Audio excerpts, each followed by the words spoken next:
तर मी लिहिलेली कविता युद्धखोर हरामखोर. माझं ते माझच आणि तुझं ते पण माझच, या एकाच मुद्द्यावर केली जातात युद्ध हरामखोरांकडून. तुमच्या आमच्या परंपरा अस्मिता जाग्या करून. पुन्हा एकदा वाचू का? माझं ते माझच आणि तुझं ते पण माझच, या एकाच मुद्द्यावर केली जातात युद्ध हरामखोरांकडून.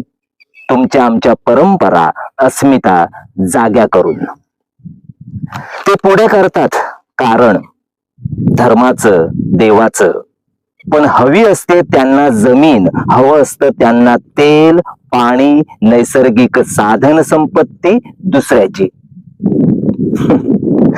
हे भाडखाऊ म्हणे शांततेसाठी करतात युद्ध. हे भाडखाऊ म्हणे शांततेसाठी करतात युद्ध.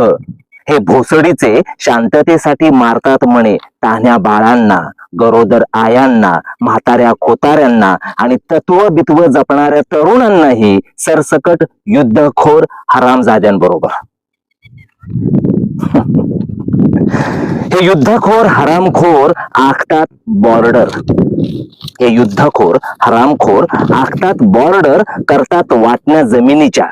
आपल्या अविवेकी खेळासाठी उघडून शस्त्रास्त्रांचा कारखाना करतात नेमणूक बॉर्डरवर हिंसा करणाऱ्या सैनिकांची पगारावर.